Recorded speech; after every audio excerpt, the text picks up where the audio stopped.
you a songwriter? Are you looking to turn your songwriting passion into a full-time gig? Whether you are just at the start of your songwriting journey or a seasoned industry professional, this show is made for you. Welcome to The Songwriter Show, bringing together songwriting news, interviews, and community.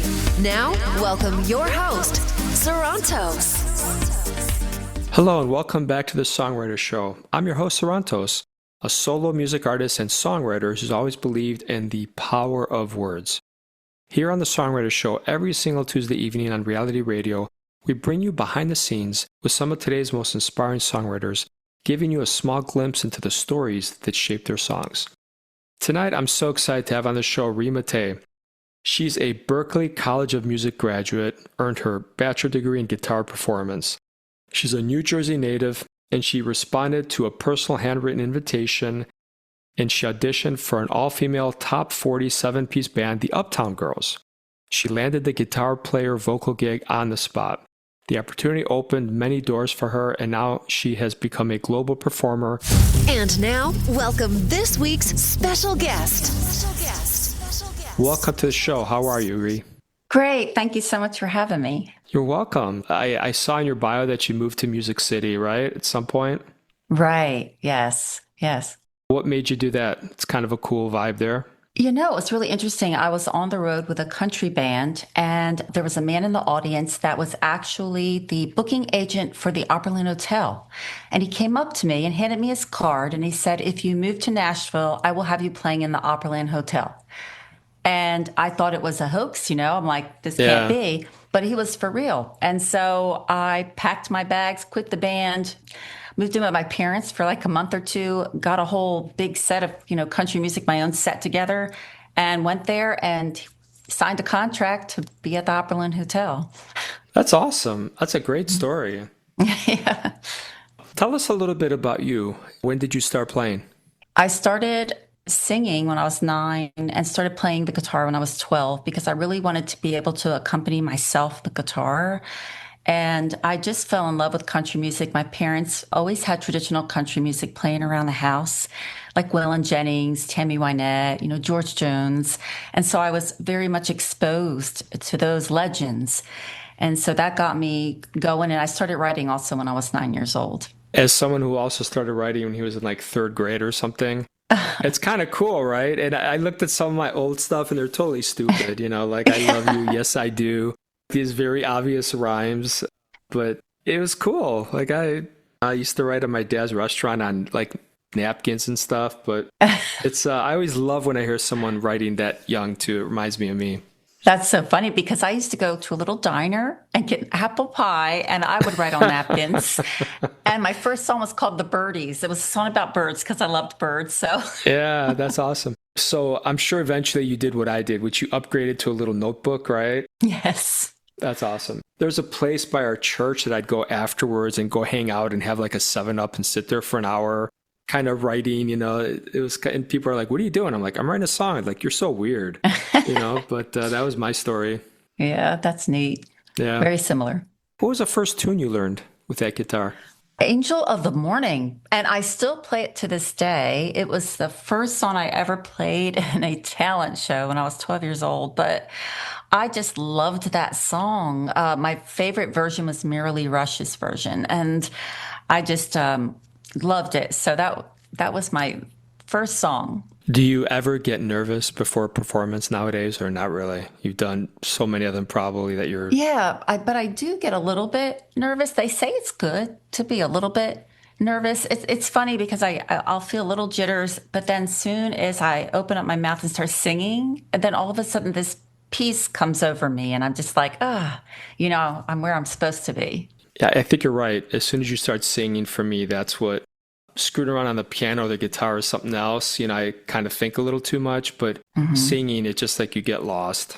Yeah, definitely. Did you ever have any teachers when you were young that you want to give a shout out to? Yes, in New Jersey, Tony Pesh, he was a teacher that I had, and he taught me out of the Berklee College of Music books. So he really helped me with especially like sight reading. And so we would open up the Berklee books and learn chord progressions and, notes and everything. And he introduced me to Wes Montgomery. He gave me an LP of Wes Montgomery and he said, take this home and see what you think. And I'm like, wow, this is amazing. This guy plays with his thumb. It's like Yeah. incredible. And I just fell in love, with jazz music too, because of Tony Pesh. So yeah, big shout out to him. Anybody that ever says they like jazz or play jazz, I'm always like, that is infinitely more complex than pop music Oh yeah. by far. So yeah, that's cool. Yeah. Do you still practice every day, or how does that work for you? It depends on what I'm doing. I'm kind of at a time now where I'm wanting to really just spend hours a day playing the guitar again, because right now I've been like in the studio and doing things. And so I'm usually learning what I need to learn for what I'm doing at the time, but always practicing my craft. Is there something that, if you could tell us the number one thing you love the most about writing lyrics, what is that? I think it's the unexpected. Like sometimes you'll come in with an idea and you meet another writer and you co-write together, and then something better comes of it than you even expected was going to happen. Either a lyric or a line, or even what you think is going to be the idea and maybe the main hook in the song, and it becomes something like totally different than what you expected, but even better than you could have imagined. Yeah, it's cool. Do you do lyrics first or music first? It depends. I used to always like pick up my guitar and write, but lately when I've been writing, I'm just doing lyrics because I think that sometimes I know myself and you tend to want to go to the same comfortable progressions. And sometimes if you just write and maybe hear a melody in your head and figure it out later, it takes you to unexpected places on your instrument that maybe you wouldn't have gone to. Is there any advice you'd give like a 20-year-old younger you? Anything that you would do differently or suggest that they do differently? Yeah, I think as far as if it was me, and I've actually done this before, where I've, done this exercise where it's like the older me talking to the younger me. In fact, I keep a picture of the younger me out all the time to remind me why I started this in the first place, what my dream was in my head when I was that age. But I think I would say, don't listen to what other people say so much and keep going. I think I sidetracked. So my career it's evolved in many different ways. And I went on and became a nurse practitioner for many years. And a lot of the music wasn't as consistent as it could have been, because I think that I got worried about health insurance and Yeah. what's going to happen to me. Life. Will I be living in a paper bag somewhere? Yeah. So, I think that I would have said to my younger self to maybe not be as fearful. That's interesting because I can say there was a time in my life I had no fear, and then I fell on my face one too many times, and then but lately it seems like the older I've gotten, sometimes it's like I'm more scared than I was when I was younger, Yeah, yes. which you would think with experience that wouldn't happen. Hmm. But I feel like maybe I got more to lose now or I know more. Yes. I don't know. I don't know what it is, but I never would have thought that. Yeah, I totally agree with you. And I've gone through the exact same thing. And I do think it's because we're wiser and know what can happen. When you're 20, you're like, oh, I'm going to do this. I'm going to do this. So what if I get 2 hours sleep, but as you get older and you know what can happen, or you see other people around you, like whether it be health issues or just tragedies of some sort, it just makes you more aware. Yeah, for sure. No, I totally get it. Do you think men and women get the same opportunities and equal pay nowadays? You think that's been corrected or is it still a problem? I think it's still an issue.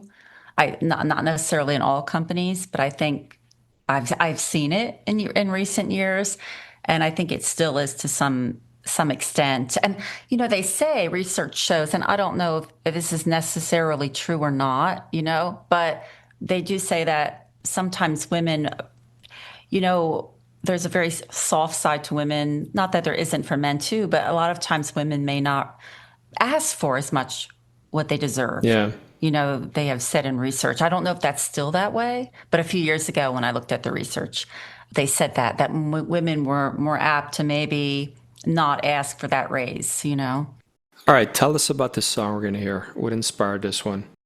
Yeah. So it's called It's a Love Thing, and I wrote it with Courtney Bach. And I had this idea, I always have a list of ideas to come into a writing session with. And I wanted to write a song about love, but like true love and what that is and what that feels like and how it really, it's not about what the person looks like. It's not about the car parked in the driveway, how much money they make or anything like that. It's that feeling that you get when you look in the eyes of that person and you just kind of know there's something there. And it's kind of a hard thing because love is not one of those things that we can see. It is a feeling, and I wanted to try to get that conveyed through the song. And I think Courtney and I did a good job of doing that. All right, I'll tell you what, let's take a listen and we'll come back and talk some more, okay? All right. All right, everybody, here we go. Check this out.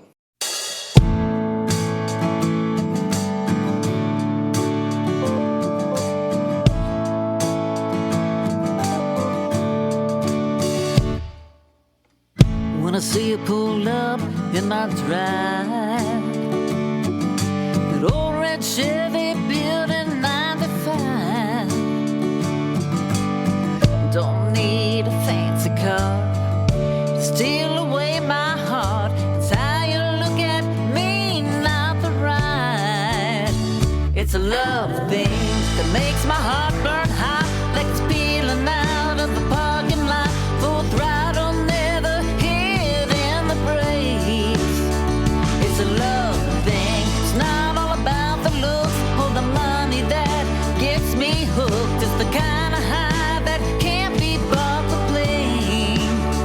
It's a love thing. It's a love thing.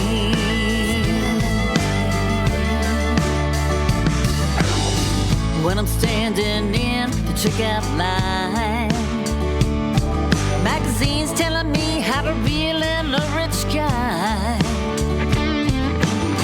But for me, a love that lasts is worth more than $1 million in my hands. It's not about just having a good time. It's a love thing that makes my heart burn hot, like it's peeling out of the parking lot. Full throttle, never hitting the brakes. It's a love thing. It's not all about the looks or the money that gets me hooked. It's the kind of high that can't be bought for playing. It's a love thing. It's a love thing.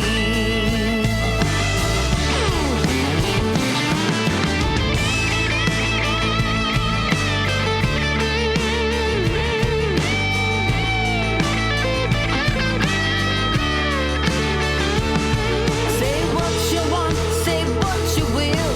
You'll think different when you feel the thrill.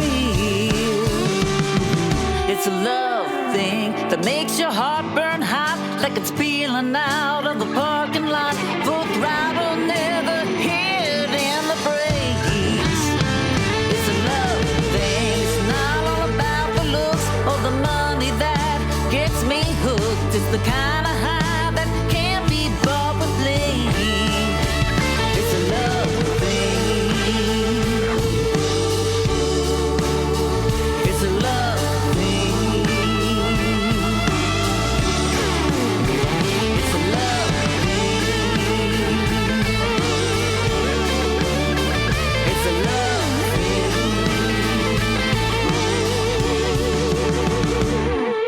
It's a love thing.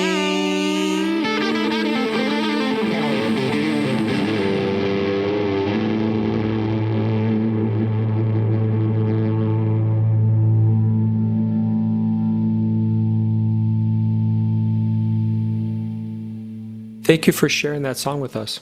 Well, thank you. I thank you for playing it. Is there a song of yours that best represents you as an artist right now today? I think that I always say save it for someone who cares.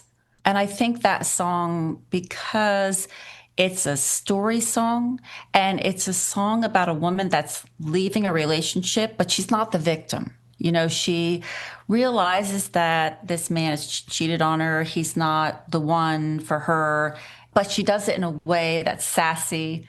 And it has a kind of that Americana feel to it. It has a fiddle in it. And I always say it's one of my favorite songs to play and sing, that particular song. What's like the weirdest place you've ever been inspired to write a song? Oh, the weirdest place. That would be a hard one. Although there's a song that I wrote was kind of weird, and it was written when I was on vacation in Michigan. We go to these little cabins out in the middle of nowhere, and it was raining really hard. And a friend there said, "I want you to write a song about the Michigan rain." I wrote the song. I wrote it backwards from the ending to the beginning, and it's a very haunting. It's like a murder mystery. Yeah, okay. It's going to be on the new album. But I would say that was the weirdest thing because it was a terrible rainstorm and thundery and just real eerie. And I think we had been telling stories earlier that night, kind of like ghost stories. And so it was kind of probably the more weird environment that I've written in. Okay, that's interesting. So out of these bases you've performed, Japan, Philippines, Singapore, Hawaii, if you could go back to only one of them, which one would you go back to and why? Definitely Japan. When I went to Japan, I said, I'm going to make an effort to really learn the language. And I bought a little book, and learned how to speak it. And we got to stay in a little town in Japan, and we had a mama-san, and we stayed in a little house in a village. And actually, I would go out by myself and order food in Japanese and everything. I really got to know the culture and the people, and I really fell in love with it. If you were forced into a room and told you had to watch just one genre of movies, which genre would you pick? I am a sucker for that Hallmark movie, Yeah. love story. My favorite movie is Serendipity. Okay. With John Cusack, and it's just one of those things where it's true love. They're both with the wrong person, and they end up with the right person. I'm just a sucker for those kind of movies. All right. Who's your favorite person to follow on YouTube? On YouTube, I can't remember her name, but I follow this girl that she used to be in Arab Emirates. She used to be an Arab Emirates stewardess. And now she lives overseas and in the Emirates Republic. And she does really cool videos of all these places she visits and all this different restaurants she goes to. And it's just kind of like a way for me to unwind. What's your guilty pleasure that nobody knows about you that you're willing to admit on the air? Oh, guilty pleasure. That's a hard one. I don't know. Guilty pleasure. Probably chocolate. And, I don't know. I don't have it all the time, but I guess chocolate is like one of my favorite guilty pleasures. I know it's not very exciting or That's all right. it's mysterious. That's all right. But That's why I do said love that you it. can reveal on the show. It doesn't have to be anything earth-shattering. I don't want to get you in trouble. So, are you a Marvel girl or DC Universe girl? What do you prefer? Marvel. I've seen a lot of the Marvel movies. Yeah. Yeah, they're just, I love them. I mean, the effects in them are just like amazing. All right. Who's your role model? And you can't say me. You ruined it for me. I know. I think if I was going to have a role model, as far as an artist, like if I could wake up one day and have their voice and have had their career, it would be Linda Ronstadt. Oh, yeah. That's cool. Because she's just an amazing performer. They said she never sang out of tune. If you hear any of her live stuff, I mean, her pitch is wonderful, but she's done so many different types of music and does them all very well. Yeah. Did you ever see her documentary or her bio? Yes, I went and Yeah. saw it downtown Nashville. It was amazing. Really, really good. Yeah. Tell us where the fans can listen to you, buy your stuff, stream it. Where can they find you? So I have a website. It's remattei.com. That's REMATTEI.com. If you go on there, you can listen to my music. You can look at everything on there about me. And you can also, if you stay on there for a second, it'll pop up and you can join my email list. And you get 2 free songs, for joining. One of them I've never released. It's a song that I did a while back that I'll do live sometimes, but I actually have never recorded it. Like it's not been on any digital platforms. So, and then I'm also on Instagram, Mattei. I'm on YouTube, Mattei, Facebook, TikTok. I'm pretty much most of them X. You can find me all those places. Okay, awesome. I want to thank you so much for being on the show tonight, Ray. Thank you for having me. I really appreciate it. It's been fun. You're welcome. And thank you to all the fans tonight for tuning in and spending a little bit of your precious time with the two of us tonight. We appreciate it. And we hope you and your unique story also get heard around the world. If you're a songwriter, please head over to songwritershow.com and submit the interview request form to be a guest on the Songwriter Show. Otherwise, I hope you all have a great night. See you next Tuesday night. I love you all. Have a great night.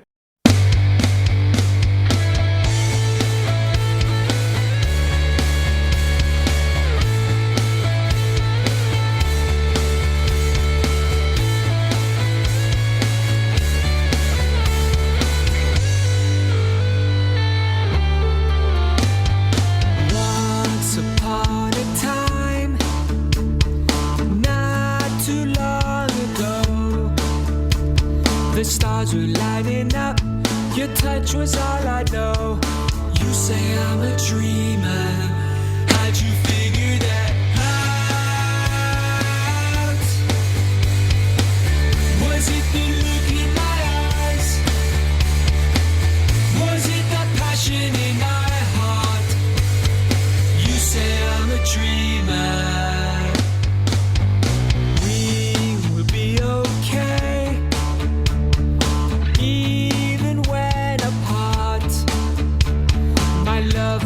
Stay, I'll never break your heart. You say I'm a dreamer, how'd you figure that out? Was it the look in my eyes? Was it that passion in my heart? You say I'm a dreamer. Am I such a dreamer? Just because I need her.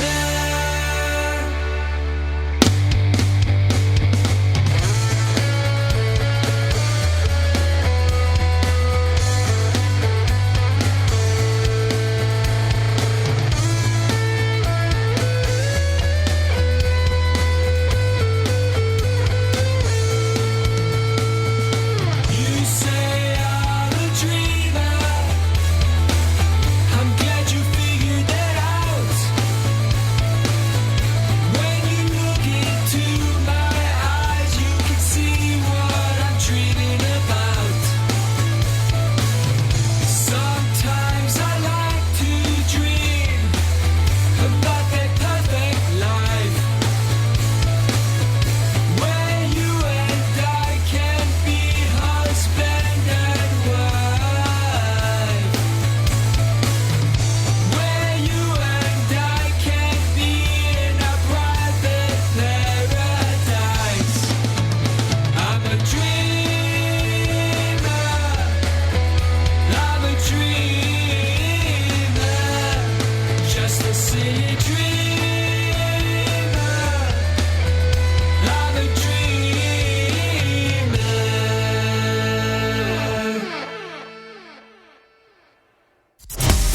Thank you for listening to The Songwriter Show. To keep the momentum going, head over to www.songwritershow.com and join our free music community of artists, songwriters, and producers. That's www.songwritershow.com.